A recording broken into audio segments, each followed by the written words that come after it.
So friends, screen पर आप ये जो पैराग्राफ देख रहे हैं, इसका हम हिंदी से इंग्लिश में फुल ट्रांसलेशन करेंगे। एक एक सेंटेंस को बहुत अच्छे से डीपली समझेंगे। तो चलिए शुरू करते हैं वीडियो। सेंटेंस है, आजकल लोग अपने सपनों को पूरा करने के लिए बहुत मेहनत करते हैं।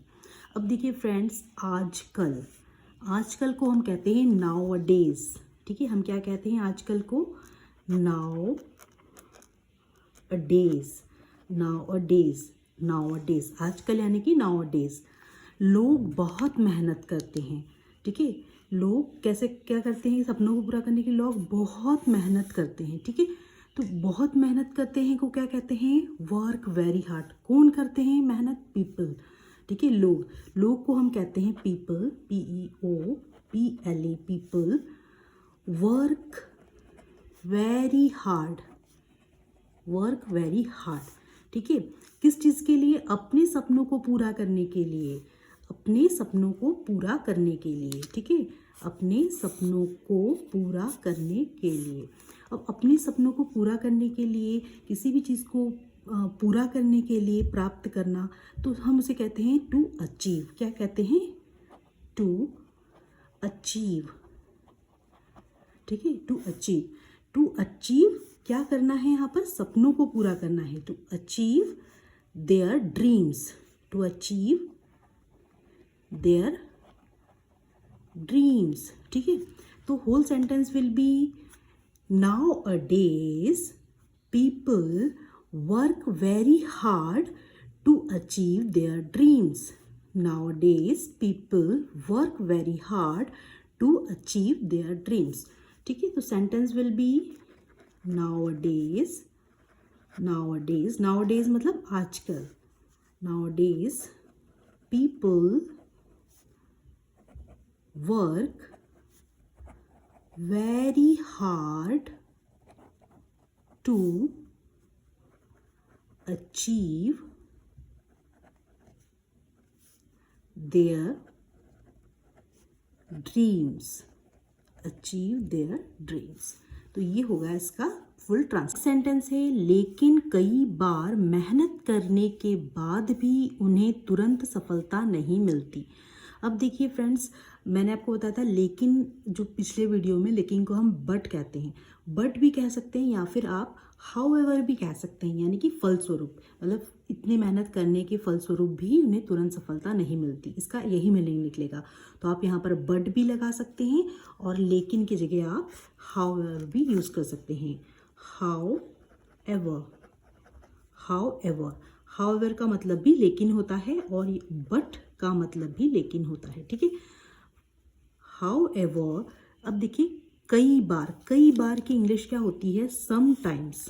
क्या होती है? Some times, sometimes. तुरंत सफलता नहीं मिलती। क्या तुरंत सफलता नहीं मिलती? उन्हें क्या नहीं मिलती? तुरंत। तो किसी भी चीज़ को तुरंत हम जो कहते हैं उसके लिए हम यूज़ करते हैं इमीडिएटली। क्या यूज़ करते हैं? Immediately, immediately. ठीक है, क्या नहीं मिलती? सफलता नहीं मिलती। तो do not get success immediately. तो क्या होगा? Do not get success, do not, किसी भी चीज़ को प्राप्त करने के लिए हम गेट लगाते हैं। Do not get success, do not get success immediately. ठीक है, तो होल सेंटेंस में do not get success immediately, तुरंत सफलता नहीं मिलती। ठीक है, अब किस क्या करने के बाद? बहुत मेहनत करने के बाद भी, बहुत मेहनत करने के बाद भी, ठीक है, उन्हें तुरंत सफलता नहीं मिलती। तो इसके लिए होगा even after putting a lot of efforts, even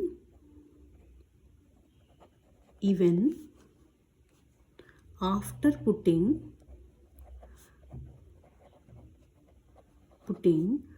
a lot of effort।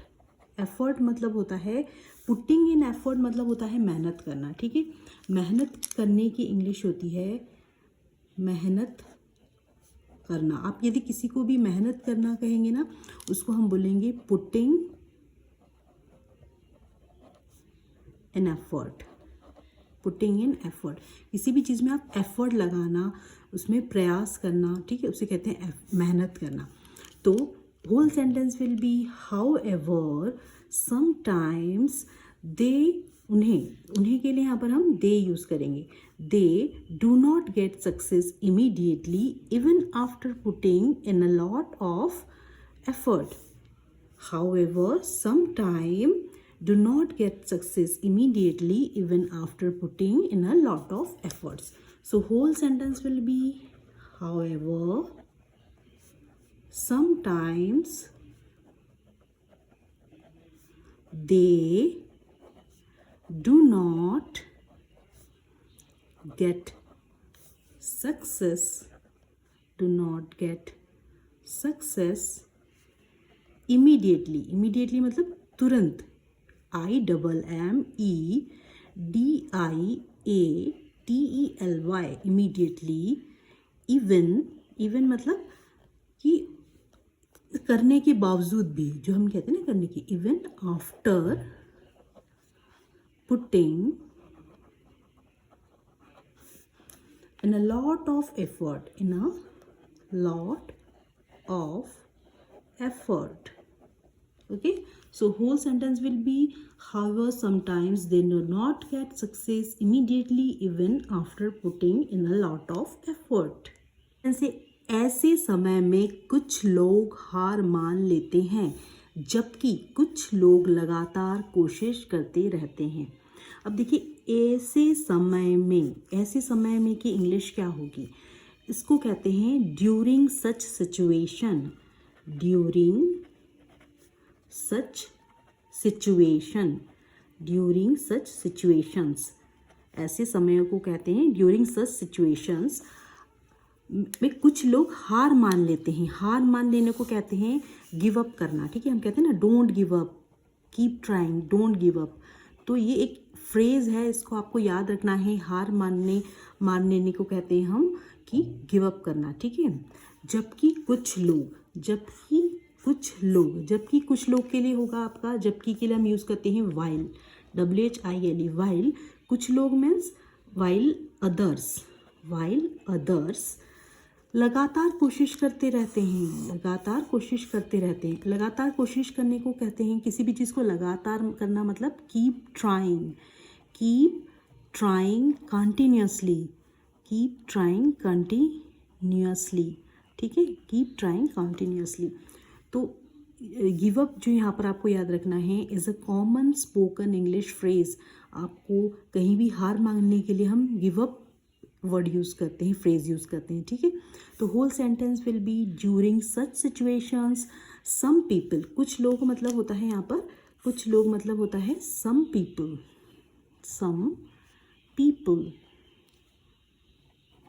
ठीक है। During such situation some people give up while others keep trying continuously. So whole sentence will be during such situations some people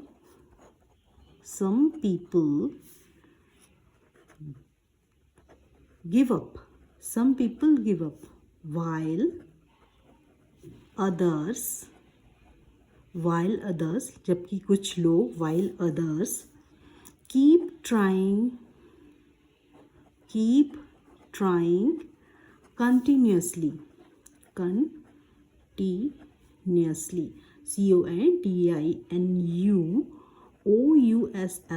continuously. So whole sentence will be during such situations some people give up while others keep trying continuously. So ये होगा translation. Next sentence है जो लोग धैर्य रखते हैं और अपने लक्ष्य पर ध्यान देते हैं वही अंत में सफल होते हैं, ठीक है। तो धैर्य रखने को कहते हैं स्टे पेशेंस, और जो है ध्यान रखना होता है रिमेन्स फोकस्ड, ठीक है, रिमेन फोकस्ड, और लक्ष्य को कहते हैं गोल। तो धैर्य रखने की इंग्लिश होती है स्टे पेशेंस, पेशेंट और ध्यान बनाए रखना, ठीक है। ध्यान बनाए रखना को या जो ध्यान देना या ध्यान बनाए रखना उसे कहते हैं रिमेन फोकस्ड, ठीक है, रिमेन फोकस्ड। अब अंत में सफल होते हैं, अंत में सफल होने को कहते हैं finally become successful, finally become successful, finally become successful, ठीक है। तो होल सेंटेंस विल बी, अब देखिए यहाँ पर देखिए जो लोग के लिए हम यहाँ क्या करेंगे, जो लोग मीन्स द पीपल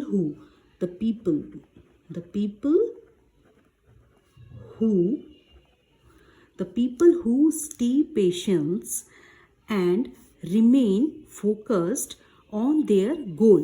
कहाँ किसके ऊपर फोकस रखना है उन्हें, on their goal। तो लक्ष्य को हम कहते हैं गोल, ठीक है। अपने लक्ष्य पर मतलब कि on their goal become successful, ठीक है। तो whole sentence will be the people who stay patient, and remain focused on their goals finally become successful, So whole translation will be the people who stay patient and remain focused on their goal finally become successful। इसलिए हमें कभी भी मुश्किलों से डरना नहीं चाहिए और हमेशा खुद पर विश्वास रखना चाहिए, ठीक है। इसलिए की इंग्लिश होती है therefore, इसलिए को हम कहते हैं therefore हमें कभी भी डरना नहीं चाहिए। देखिए नहीं करना चाहिए, करना चाहिए, इसके लिए हम क्या वर्ब यूज़ करते हैं, शुड। हम क्या यूज़ करते हैं, शुड, ठीक है। मैंने आपको लास्ट वीडियो में भी ये बताया था, यहाँ पर हम शुड यूज़ करते हैं, ठीक है। तो यहाँ पर मुश्किलों से डरना, ठीक है, मुश्किलों से डरने को हम क्या कहते हैं, बी अफ्रेड ऑफ डिफ़िकल्टीज़। किसी भी चीज़ से डरने को हम कहते हैं अफ्रेड होना, ठीक है। B afraid of difficulties, difficulty मतलब मुश्किलें, DIFFICULTIES, डिफ़िकल्टीज़, ठीक है। खुद पर विश्वास रखना, हमेशा किस पर, खुद पर विश्वास रखना चाहिए। खुद पर विश्वास रखना फ्रेंड्स बहुत ही पावरफुल मोटिवेशनल इंग्लिश फ्रेज़ है जिसे कि आपको आना चाहिए, जिसे हम कहते हैं बिलीव इन आवर सेल्फ, खुद पर विश्वास। आवर सेल्फ मतलब होता है खुद पर, और विश्वास रखने को कहते हैं believe. So believe in our self. So whole translation will be therefore, हमें यहाँ पर देखिए हमें के लिए हम यूज़ करेंगे वी, हमें के लिए हम यूज़ करेंगे we. Therefore we should never, कभी भी डरना नहीं चाहिए। तो डरने के लिए, नहीं के लिए हम यूज़ करते हैं नेवर, ठीक है। तो we should never be afraid of difficulties and always, हमेशा के लिए होता है, हम यूज़ करते हैं always believe in ourselves। So whole sentence will be therefore we should never be afraid, किससे नहीं डरना चाहिए, of difficulties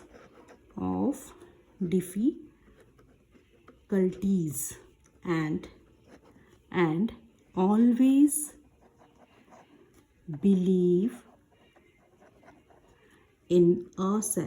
always believe in ourselves, ठीक है। So whole translation will be therefore we should never be afraid of difficulties and always believe in ourself, ठीक है। So this is the whole translation. So friends, ये है इसका full translation और आपको इन सारे सेंटेंस को एक बार अपनी खुद की रफ नोटबुक में लिखकर इसे एक बार अपने आप से खुद बिना देखे ट्रांसलेट करने की कोशिश करनी है, जिससे कि ये ट्रांसलेशन आपके मेमोरी में फ़िट हो जाए। सो फ्रेंड्स, यदि आपको वीडियो हेल्पफुल लगी है, if this video add any value in your English learning journey, please do subscribe my channel and don't forget to hit the bell icon, जिससे कि मुझे आपका प्यार और मोटिवेशन भी मिलता रहे और मैं आपके लिए इस तरीके की और वीडियो लाती रहूँ। सो मेरे चैनल को सब्सक्राइब करें, वीडियो को लाइक और शेयर करें। Thanks for watching my videos.